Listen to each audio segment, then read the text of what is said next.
So, welcome to the Journal of Expressive Writing open mic feature, our monthly program. I'm Kelly Dumar, and it is June 11th today, 2026. Jen, did you want to say a quick hello to everybody? Hi, everybody. I just want to say welcome. We're so delighted to have Catherine Strisik with us tonight as our feature. And and then we'll hear from 15 pre-registered writers in our open mic. And so it's just a delight to be here on this hot day. Welcome, everyone.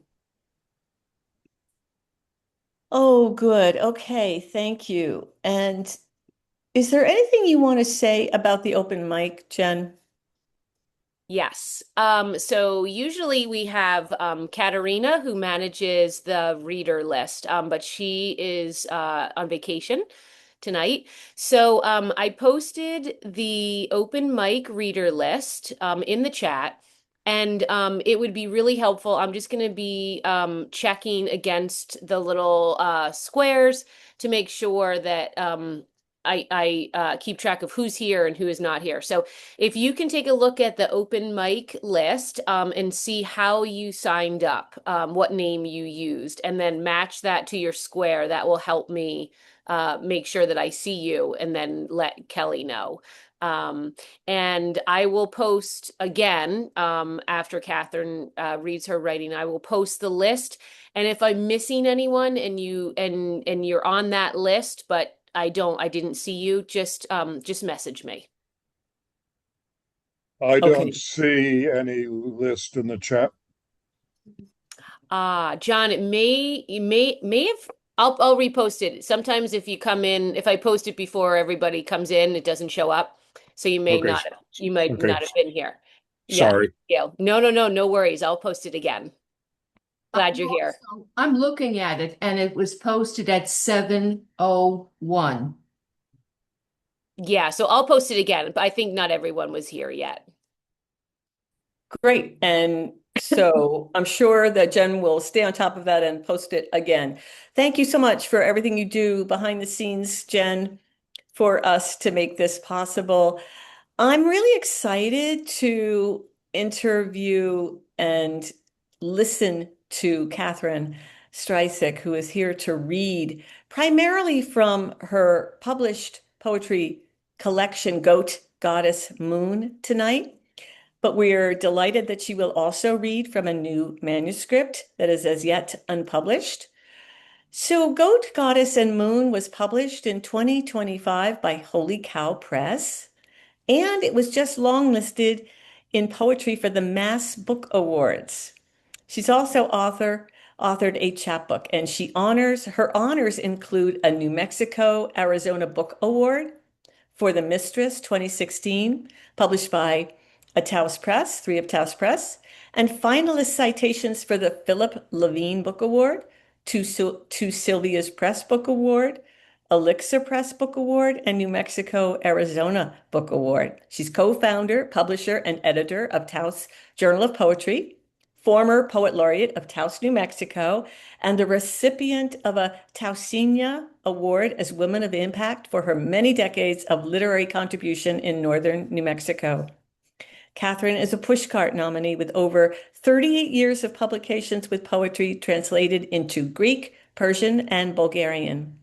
She divides her time between Cape Ann and Taos, offering editorial consultations for essayists and poets, and facilitates both private and small group poetry workshops. Welcome, Catherine. We're so honored to have you here with us tonight. Thanks, Kelly. Wow, I'm always kind of amazed that's about me. I just kind of, we sit and work by ourselves as poets, as writers. And thank you all so much for being here. I see someone from Ames, Iowa, and we haven't seen each other in a really long time, so I'm thrilled to see Anna and Laurel, who I invited to read. So I'm glad she's here. Kelly, thank you for this invite. It's just incredible. I'm really honored. And Jen, what an incredible project this is over and over again. I think the first time I noticed was when Robert Carr was reading a number of years ago, maybe during the pandemic. Anyway, so yes, and I always want to acknowledge my publisher for this book. Here it is. Go Goddess Moon, Jim Perlman with Holy Cow Press out of Duluth, Minnesota. So this book is a journey with diaspora. It's the diasporic journey of my grandparents, but it's a weaving of my own journey as a Greek American with my name, with place, ancestry, myth. Um, and I'm very thankful to my grandfather that he left behind journals with writings from his memories of his childhood in his little Greek village in north central Greece. So the book is in three sections. I'm going to read two or three poems from each section. Thank you all for being here, and I really look forward to the other poets who are reading tonight. And oh, I know my daughter's in the audience too. She just sent me a message. So that's sweet. Seed. I love this story. My great grandmother was my great grandmother in Amygdalis.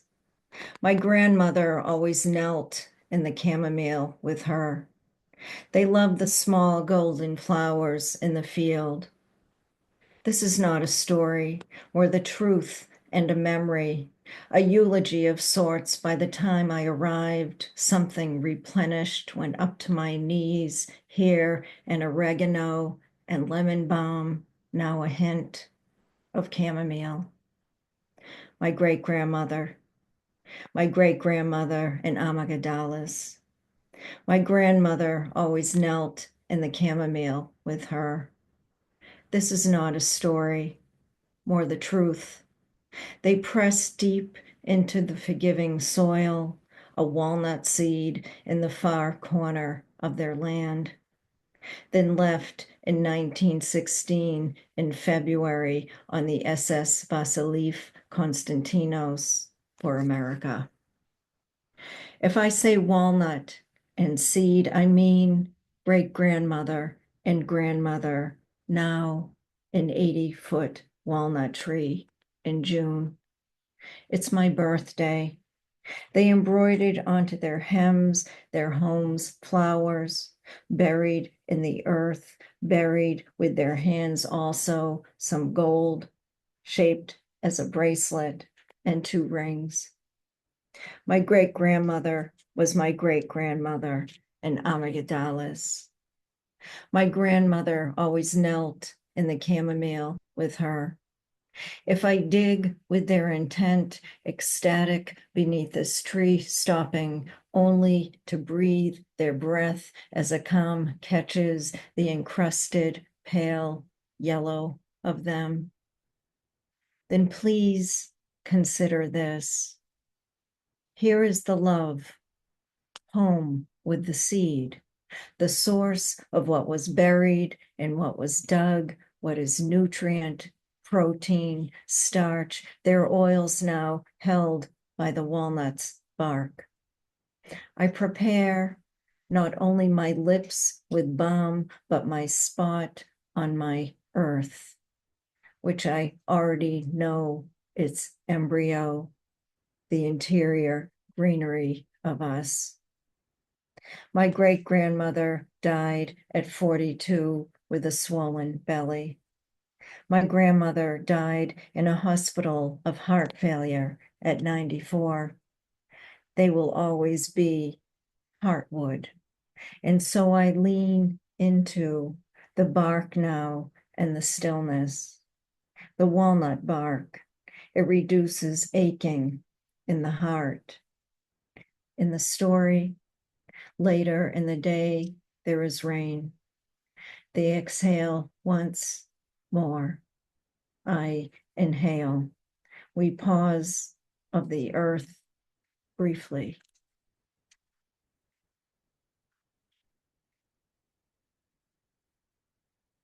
So this woven throughout the book, I think I mentioned earlier, is kind of the the I call it the dissecting of my name in Greek, Katerina or Ekaterina, and so it shows it appears in numerous poems, and so this is the first time in this first section. Kalimera. Kalimera means good morning in Greek. Kalimera. Clean, white satin, white cake, tenderly torn, whisper, this gift is for you.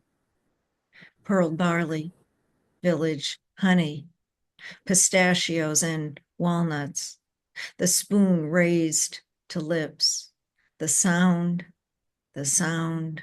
begins to pronounce Katerina once.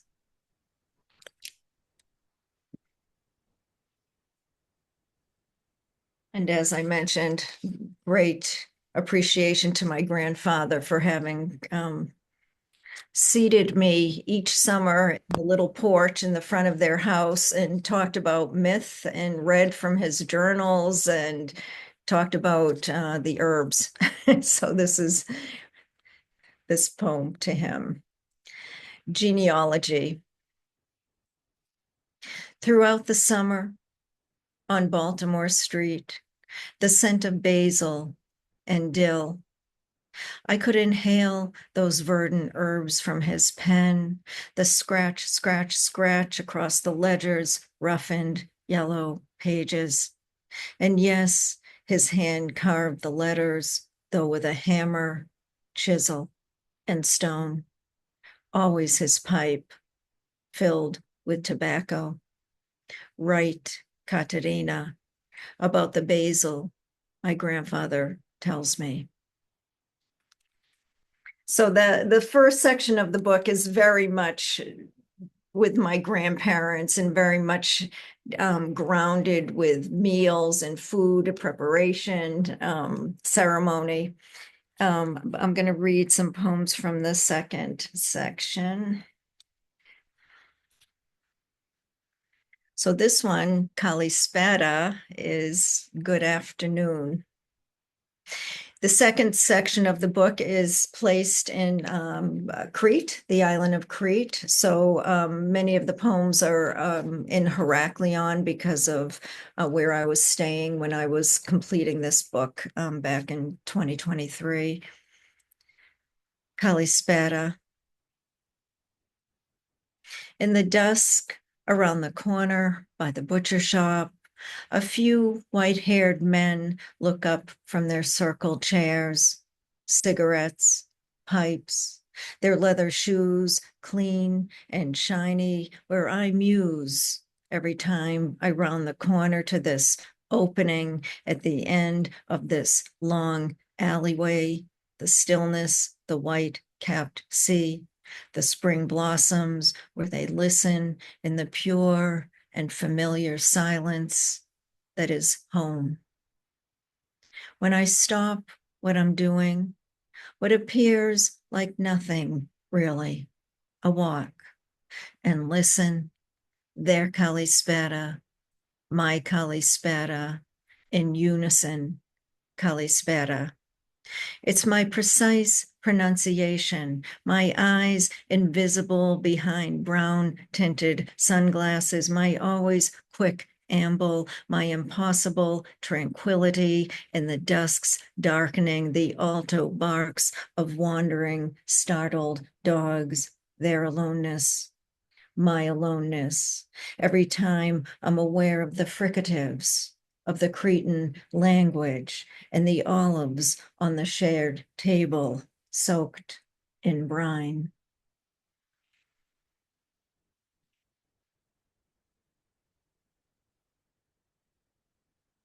Um, and of course, there's always the center of any area in Greek. So agora. I love what I love.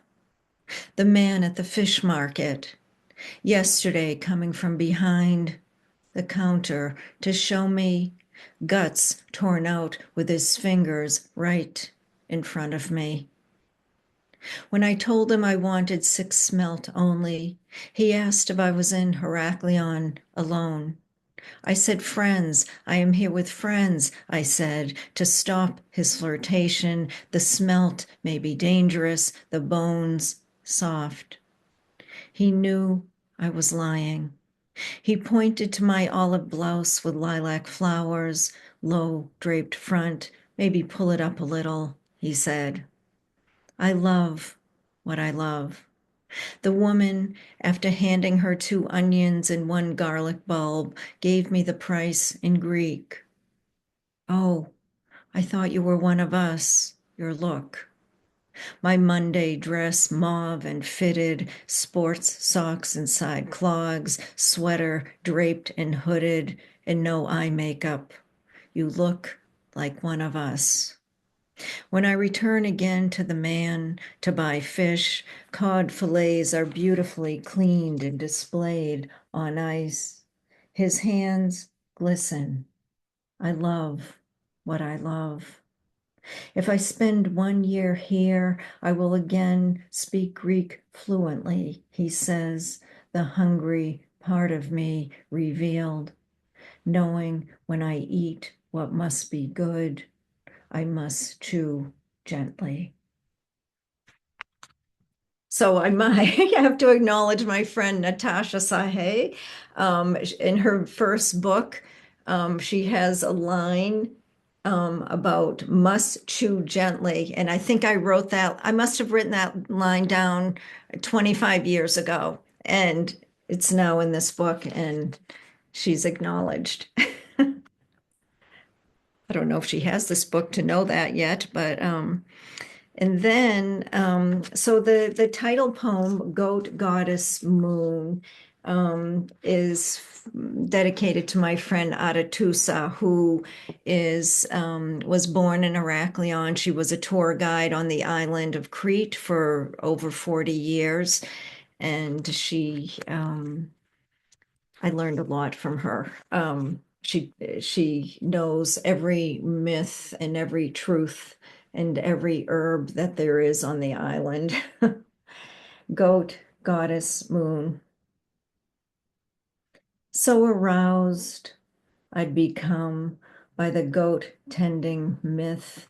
I could see the grainy grasses on her tongue at the food bin and heard the suckling nymph Arethusa as she said pomegranate and prickly pear.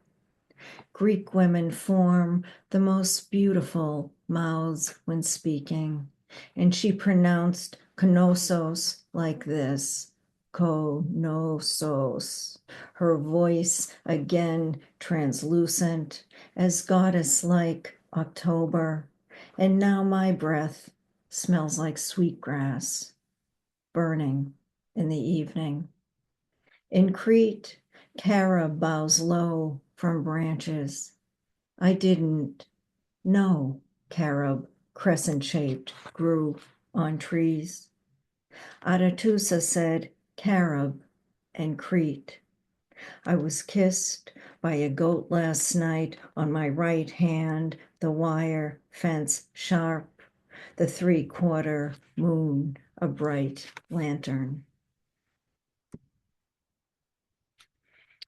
And from the third section of the book, which is very much on more of a personal identity and very much in the female, a deep femininity to many of the poems in this section. So I'll read 2. White Orchid. What is it about the lava rock or the sage grass always shaking out the wind, but tenderly? How soon? The Phoenicia I baked to ease did taste like honey at 10:30 p.m. at my kitchen counter after the sweet butter grated into, thickened, when down my shirt formed moisture, a moment I needed to taste. I am left-handed all my life. The world has revolved round. Tawny eagle rising, how many beats to reach this wingspan, this gesture? Has he seen me as risk, knowing the woman and the white orchid? In certain southwestern light, I am all the faces of my past. Have you any idea the empathy of a neck? It's a simple wind. I've been allowed to cry at many bedsides. Oh, naked too, what winter is. Cedar echoes the body, echoes the body. In certain Aegean light, I am all the faces of my past. I hum, or no longer draw in my knees to chest and jaw like any other woman attempting hard not to tighten. And I'm going to end with this poem, which is really the kind of the accrual the of the entirety of this collection. It's the culmination, I would say, of the bloodline. Bone cavity. My unpredictable want in its pose of yes. Yes, my between teeth always taste sweet. Here, village air scented with my blood, scented with my shawl, and what's a scar?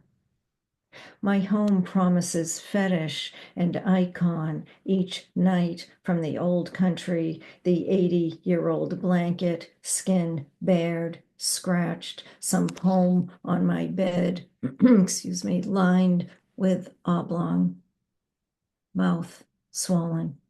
Who can bear it? Can you bear it? Can you bear it? The familial blue, extravagant shudder. It is spring.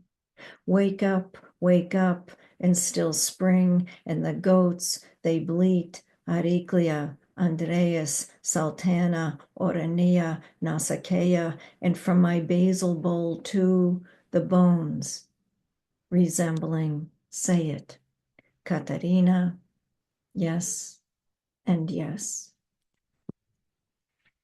So thank you for listening to Goat Goddess Moon. So I do have a new manuscript that I have sent out all over the place. Kelly, this is Kelly and I met. We have known of each other, but we met during a workshop in the winter, and so she became aware of this body of work I was working on then. So that manuscript is called Dear Unholy, and it is floating around the country at the moment in search of a publisher, like so many other people's manuscripts. Dear Unholy, most of the poems started during the beginning of the pandemic when we couldn't leave our properties. And so I became very focused on the land I was living on. But as time passed, a year and a half ago, I left New Mexico full time and moved back up to north of Boston in the area I grew up. So I realized in the transition, my own physical transition, the manuscript was very much about me leaving Taos. So I'll read a couple of those poems too. Goodbye. Kelly, I just want to add, am I doing okay with time? I just want to make sure. You're totally doing okay. Okay, because I'm not. Okay. Goodbye. To know how I knew it was time to go, you would had to have seen the black dog, hungry, poised up the road at the end, certainly beggar, as I was. For months, I heard a frequent utterance, her paw scratch against dirt as she approached my end of driveway to eat what I'd offer, each leftover a weep and paralysis.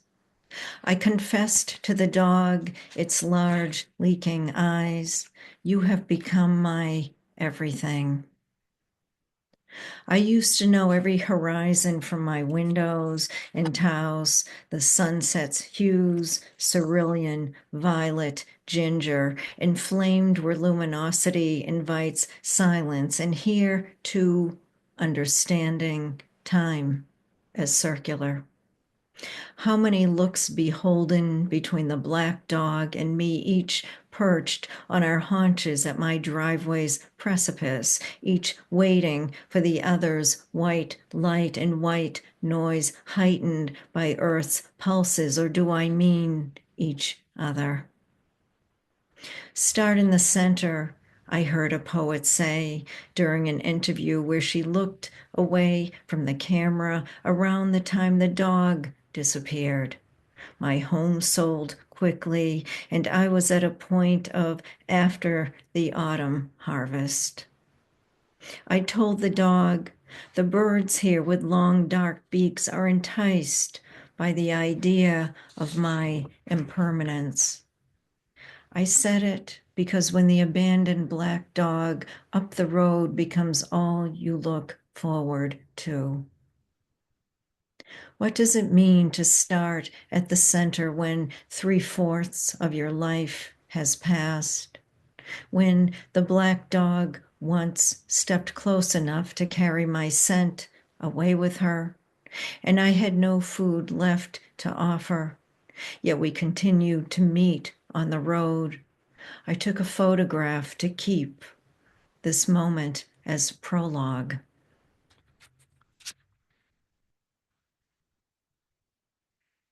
And I will end my reading on this poem. Thank you all so much. The Roughening of Departure. I don't know if I've ever heard my lover whistle. When he walks, his weight is silent, like the elks in my yard. I know I'm leaving behind the elks, which means my lover's throat too. Two tones in one, like an elk's bugle, magical and ethereal. Like love is the perfect pitch, the dulce, the angels coming clean, like the body at birth, the body too at final departure.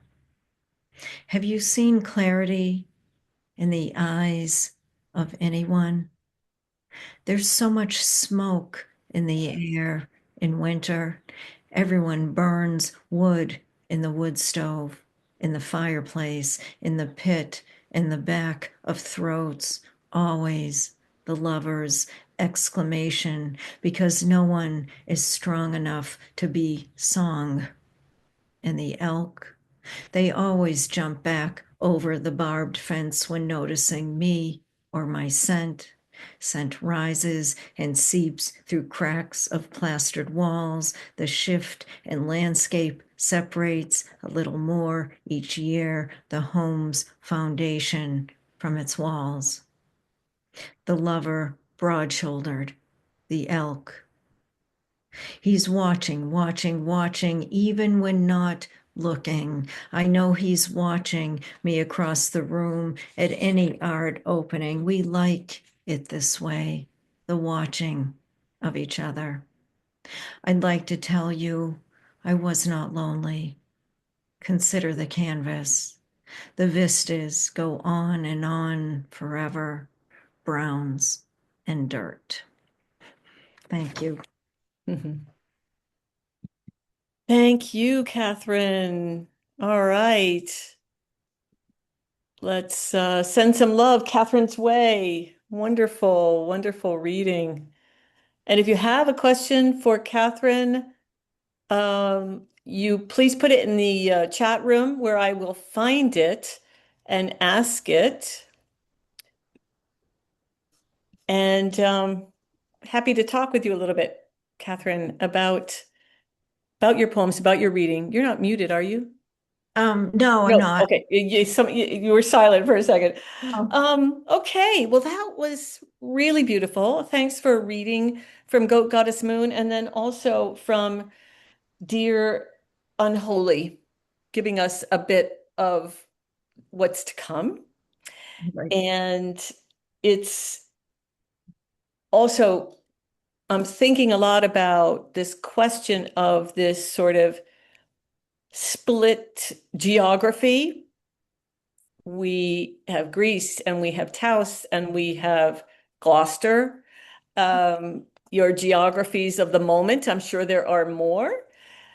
And I was curious about your writing in these three locations and whether or not you feel that there are certain poems distinctly written in Taos or New Mexico, or those maybe even in Greece or Gloucester. Does geography impact the way you're writing a poem? Um, it does, but I don't necessarily have to be in place. But certainly the places I've lived or have an emotional connection to very much will be part of the landscape of my poetry. And for instance, Dear Unholy, which I just read a couple of those poems, but because we were situated on our home in our home's property, the observation of landscape became even more distinct for me. Um, so Was most of Dear Unholy written in New Mexico? it was until it wasn't. Okay. I don't know. It was. So it sort of embodies the shifts, embodies the It move. does. It does. And because what happened once I moved here to Cape Ann, and actually, there were quite a few poems that were written in Dear Unholy when I came back here during the pandemic. So that was when I started to notice that this isn't a book that's just situated on my property in Taos. Mhm. This is shifting to the estuary in Annisquam, Massachusetts. This is Mhm. shifting now to Magnolia, where I'm living in Gloucester, and what it's and but in that shift came uh, the realization of the tremendous move I had made in my life after 42 years of being in New Mexico, which very much Mhm. formed who I am as a person and as a woman and as a writer, as a poet. Yeah, but Go Goddess Moon, I was in Greece, spending a lot of time writing these poems. There are a few poems in the book that were written 30 years ago, and those are the ones very much the tactile grandparents poems, the food poems. But because I was in Heraklion for a couple of months, uh, the poems of Kali Meta, Kali Speta, Kali, anything that has to do with movement through the poem Labyrinth is very much my journey of being in Greece and on that search for basically literal search was for my grandparents' birth certificate so that I could get dual citizenship. But figuratively speaking, it was such a journey of spirit and grounding, and there was a little violence with animals who were suffering and biting and fighting and barking and screeching. And so that's in some of the poems in Mm. this book too. Yeah. Well, I noticed that somebody, Bill Nevins, is offering a suggestion of a publisher for you in the chat room. And then Jen Minotti is asking, and this is interesting because Jen, founded this Journal of Expressive Writing in the pandemic. And she's asking, how did the pandemic affect your poetry writing? I think, well, as I just said, my focus um, became so narrow in place, but it really didn't. I became more particular about what I was seeing and how the animals were interacting on my property or what was passing by me, or uh, so. I see. So people, that sort of isolative quality of the pandemic, it sort of brought the animals more into the foreground. Mm-hmm, mm-hmm.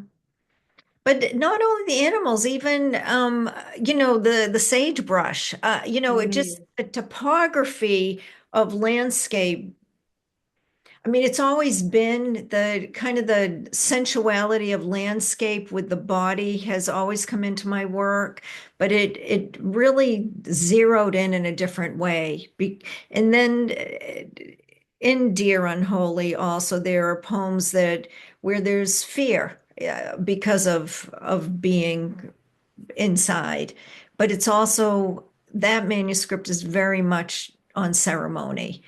But I Mhm. realized Oh Goddess Moon is also very ceremonial. So I think that's where I go. Can you say a little bit more about what that means to you, Catherine? Ceremonial. What? There's there's the ceremony of actual if I think of New Mexico, there's the ceremony of intimacy that has to do with what is burned for cleansing, such as sage, or the cleaning or blessing with a feather. There's just my life experience there was so influenced by um, not only Native American culture, but just my place in that landscape. So almost everything, uh, I started to live almost, I feel like in a ceremonial way when I was there. And since moving here, I brought my sage. People send me sage sticks so that I can continue to do my, you know, what feels very safe for Well, me. And right. Well, what I'm sensing, and this may not be the word that is connecting for you, but reverence. Mhm. Um, is coming to mind. Yeah, Getting that from you, this idea of what you revere, what's reverent to you, that it's a mhm. spiritual process. It's coming through a lot Right, in your poems. And Seed is such a powerful poem about ancestry. And I understand a lot of the book was influenced by your grandfather because of the journals that he kept, the notebooks that he kept. But that poem seems to really celebrate, right. acknowledge, really forefront the importance of the feminine in your Right. ancestry. Right. And I think that's real important in Greek culture anyway, the matriarchy, even though I know there's a patriarchal society that still exists, but really the female is the power. Beautiful. It was Mhm. beautiful. I'm aware. So I visited Greece a year ago, and I was really feeling that intense light and the herbs, that are so present in I felt viscerally that reminder of like, yes, this is what it's like to be in Greece. And just beautifully done, the whole thing. I wanted to ask, thinking about Goat Goddess Moon as an experience perhaps for yourself as a woman, as a writer, as a person, I'm curious about what you might have gathered as a takeaway. How did this experience of writing and publishing Goat Goddess Moon change you? Yeah, well, I'll just give a little history. So, 10 years ago, I went to Greece. My husband had passed away. And so 10 months later, I went to Greece and spent most of a month in Heraklion at an artist's residency. And so it was during that time that I thought, wow, I'm in horrible grief, but I've been given this gift to write. I and it was funky. It was Ottoman, the bombing, the buildings were crumbling where I was staying. It was still, but oh, it just and that was my beginning of my search too for my grandparents' birth certificates, which don't exist. So what happened is then when I went back in 2023 for 2 months, that was my drive. And I was sort of a mad woman. And so I was working on these poems. I was going to villages. I was in touch with an attorney in Athens. There was this drive of having, I was trying to, mm, I was looking for the seed. I don't know how else to say it. I was that and so the walnut tree, which I had seen back in 1993, the first time I went to my grandmother's village, um, that tree became um, the driving force really of this manuscript. And the poem Seed, even though it's the first poem of this book, was actually the last poem I wrote. I struggled for 10 years to write this poem. And then Mm, all of a sudden I thought, it's not just the walnut tree. I'm trying to write about the walnut tree, but it's not, it's the female being passed through over and over and over again and through seed. And so, mm. um, and so when I finally touched that tree and hugged it back in, when was I there last? Yeah, 2023 in the village. That I just thought, I'm home. I'm home. Nothing else matters anymore. And I don't, so what's happened to just move forward to this moment is I don't have the urgency anymore that I had for all those years. I have found a peace. I I'm living what was passed through me. I'm passing this to my daughter and she will live it as she chooses. And so it's just I have found a peace. And through these readings that started last fall when the book was published, and then this spring with the continuation of this book tour, it's just like, wow, okay. I don't even need to go to Greece anymore. I have, I will though, I will, but I don't have that Mhm. mania that I had for a number of years. That's beautiful. That's a beautiful description of what the manuscript did for you. Anna McCracken is asking a question, which I'm going to ask you to take like a minute to answer. And I have tons more questions that I would want to answer, but we got to move into the open mic. Right, But yeah. Rod, I do want to give you a crack at Anna McCracken's question. I'm so curious about the journals. Certainly, I think I am too, for sure. Were you able to read the handwriting? Were they just accounts of a day, or did he record his feelings about things? So, because you can kind of give us a minute of an answer, and then we'll look for you to write some more about the journals so that we can Yeah, learn well, more. it's a big ledger. I think I don't even know if I think I left it at my mother's house when I was moving. I had stored stuff there. All I'm gonna say is he actually the writings started, I think, in the 70s. So it wasn't from when he was a little boy. He started looking back. And it was the trips he and my grandmother were taking back to Greece. And he was funny. He'd say, Ma wants to go back to Greece again. And I don't really want to go, but we're gonna go. And then there was one line, and this so helped me find my own peace. He said, I love my homeland, but America has become my home. Mm. And I just thought, oh my God, if he could find peace, um, then I can find peace with this journey through life and how they chose to leave Greece and why, and how parents during the turn of the century shooed their kids out of a country that was in war and so in poverty. So yeah, Oh, gosh. yeah, Well, we could talk so much more. I have so appreciated your reading and our conversation.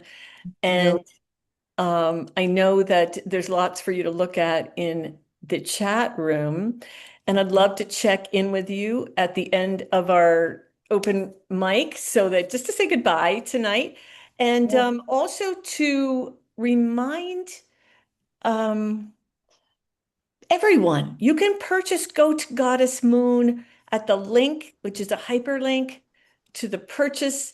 So if you haven't purchased Catherine's beautiful book from Holy Cow Press, you can do so right at that link. We hope you will. And Catherine, I'm going to take the spotlight off you and me and give you a chance to catch your breath, get a drink of water. And I'm going to now I'm going to stop the recording.